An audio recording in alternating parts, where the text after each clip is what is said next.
तारिक फजल साहब, दोनों लोगों की बात सुनकर लगता ऐसा रहा है कि आपकी हुकूमत बड़ी बुज़दिल और सहमी भी है। हनीमा खान कह रही है कि एहतजाज की कॉल थी, लगता है अवाम ज्यादा पुलिस सड़कों पर खड़ी भी थी। तो उनकी क्या पकड़ना जरूरी था? उनकी औरतों को, खवातीन को या कारकुनों को वो एहतजाज करके चले जाते, या क्या खदशा था? या आप बहुत घबराए हुए हैं इस सारी सिचुएशन से कि आपको लगता है कि अगर आपने जरा सी ढील दी तो कोई लाखों का मजमा बाहर आ जाएगा? तारिक फजल साहब। बिस्मिल्लाहिर्रहमानिर्रहीम। कामरान भाई, बहुत शुक्रिया आपका, प्रोग्राम में आपने बुलाया। देखिए, जो आपने मुझसे सवाल किया है या जो आपके प्रोग्राम में गुफ्तगू हुई है, ये 2 साल से हम नहीं सुन रहे या ये गुफ्तगू टीवी पे नहीं कर रहे। माशाल्लाह, जब से इमरान खान साहब सियासत में आए हैं यानी अमली तौर पे और प्रैक्टिकली तकरीबन 2014 के धरने के बाद की मैं बात कर रहा हूँ, यही गुफ्तगू, यही पाकिस्तान तहरीक इंसाफ का वतीरा उस वक्त शुरू हुए थे। मैं शहर बंद कर दूंगा, मैं आज फैसलाबाद बंद करूंगा, आज कराची बंद करूंगा, लाहौर बंद करूंगा, फिर पूरा पाकिस्तान बंद करूंगा, फ़लाँ की मूछें मरोड़ूंगा, फ़लाँ को उल्टा टांग दूंगा, मौलाना डीज़ल ओए मैं तुझे भी नहीं छोड़ूंगा, आईजी मैं तेरे कपड़े उतार लूँगा। ये गुफ्तगू और इस अंदाज़ के साथ उन्होंने सियासत शुरू की और आज दिन तक उनका ये अंदाज़ गुफ्तगू इंतशारी और फसादी वो इस वक्त तक जारी है। उसका खमियाजा मुल्क भी भुगत रहा है, भुगत चुका है, और पाकिस्तान की रियासत भी, ये पार्लियामेंट को बंद किया आपने, उससे उठाया है। पाकिस्तान का जो पॉलिटिकल फाइबर है वो बहुत मुतासर हुआ, एक तो ये बात। लेकिन आज के दिन में इस सारी गुफ्तगू और उस पस मंज़र में जो मैंने आपके प्रोग्राम में अभी बयान किया, 2014 से आज तक की मंजर कशी की है, उससे ज़्यादा अहम गुफ्तगू ये है कि आज यौम इस्तेसाल कश्मीर है, जो 2019 5 अगस्त को इंडिया ने अपना आइन में अमेंडमेंट करके सेक्शन 270 को उड़ा के मकबूजा कश्मीर का जो स्पेशल स्टेटस था उसे रिवोक किया, उसे ख़त्म किया।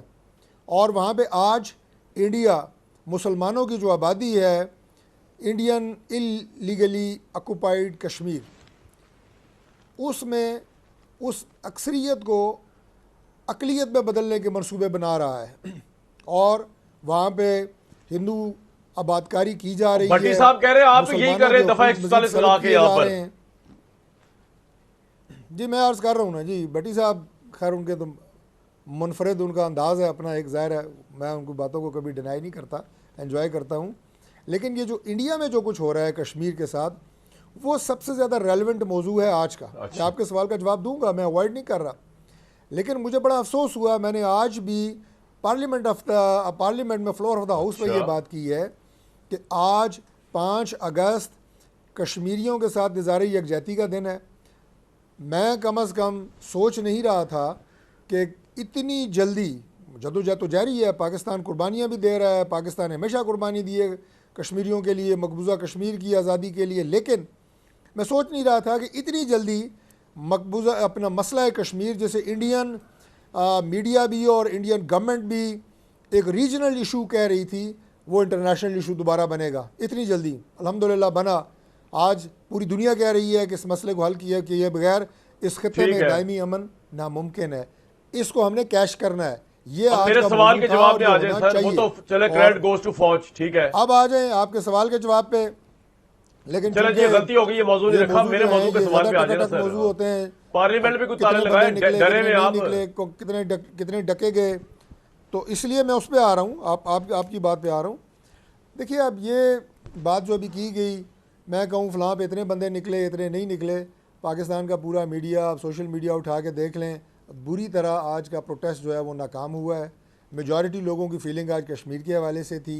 इमरान खान जो हैं, उनकी कॉल के ऊपर पंजाब भर, केपी, मैंने केपी में भी कोई बहुत बड़ा क्राउड नहीं देखा, पंजाब में बिल्कुल नहीं, बाकी जो अपना पाकिस्तान के सूबे हैं, बलूचिस्तान है, सिंध है, बिल्कुल नहीं। देखिए, बात यह है कि कब तक, लोगों का सवाल ये है कि कब तक रोज़ एहतजाज, रोज़ जनाब जत्था बरदार जुलूस। इस दफ़ा तो अली अमीन गंडापुर साहब ने, मैं तो सोच रहा था कि उनके हाथ में वो लगाएंगे, आपको तो एहतजाज से कोई फर्क नहीं पड़ रहा था, हम तो असला लेके आएंगे, बंदूकें लेके आएंगे, गोलियां चलाएंगे। इस दफ़ा का मतलब उनका मूड और मिजाज ये था प्रोटेस्ट का।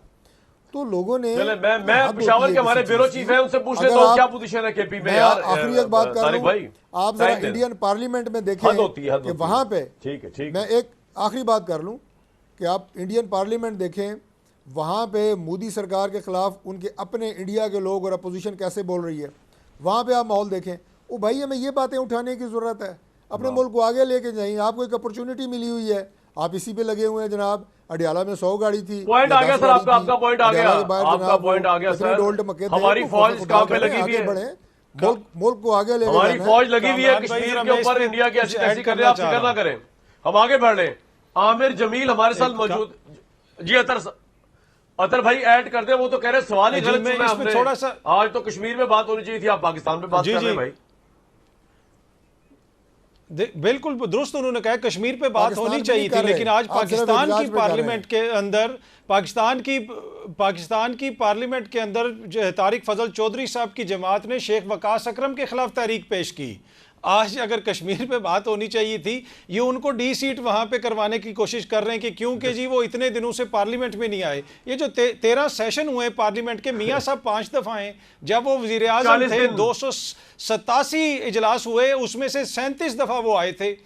इसाक डार साहब ने तकरीबन 4 साल बाद आके हलफ लिया था। तो आज मकबूजा कश्मीर की बात तो इन्होंने करनी थी। आज तहरीक इंसाफ के MNAs को आप लोग नाहल कर रहे हैं, आज शेख वकास अकरम साहब को आप नाहल करवाने की तैयारी कर रहे हैं, आज आप रेहाना डार साहिबा को गिरफ्तार कर रहे हैं। फिर इन्होंने कहा कि वो अकलियत को अक्सरियत में बदलना चाहते हैं। माशाल्लाह ये भी 2 तिहाई अक्सरियत इन्होंने भी ले ली है। इनको कितनी सीटें अवाम ने दी और कितनी सीटें इन्होंने मखसूस आपस में बांटी। तो बात इनकी इन प्रिंसिपल बिल्कुल दुरुस्त है, लेकिन क्या हुकूमत का वो रवैया है? क्या इन्होंने आज पार्लियामेंट में वो शेख वकास अकरम के खिलाफ तहरीक आज पेश करना जरूरी था? क्यों? क्या इन्होंने वहां पे जोड़ा? कश्मीर के मसले को ज्यादा अहमियत दी या इन चीजों को ज्यादा अहमियत दी? राइट, कश्मीर के मसले को दी। आज आप पार्लियामेंट की कार्रवाई देखें। तारिक साहब, आपने तो आज पार्लियामेंट को लगा दिए ताले, पार्लियामेंट को लगा दिए तारिक भाई आपने ताले, और कश्मीर पे आपने बात ही नहीं की। 100% बात की है। नहीं, टॉप एजेंडे पे आज तहरीक इंसाफ के लोगों को डिस्क्वालीफाई करना था। एक जुमला रईस भाई कसर इलेक्शन कमीशन पूरी कर दी। इजलास में मामूल की जो एजेंडा होता है वो फॉलो अप नहीं हुआ। जी, करें सिर्फ जुमलेबाजी। कश्मीर पे बात हुई है जो हम चाह रहे थे। अपोजिशन को भी कहा है कि खुदा के लिए आप भी कश्मीर हुकुम ही को मौजूद गुफ्तगू बनाएं। और पार्लियामेंट के 2 गेट होते हैं, नॉर्मली एक गेट खुला होता है, वो आज बंद था इस वजह से कि कहीं कोई इंतशारी टोला अंदर ना दाखिल हो जाए। इससे पहले भी 2014 में भी पार्लियामेंट पे कब्जा हो गया था, तो दूसरा साइड वाला दरवाज़ा खुला था। पार्लियामेंट को ताले नहीं लगे। मैं ज़रा वजाहत कर दूँ। बिल्कुल सही है।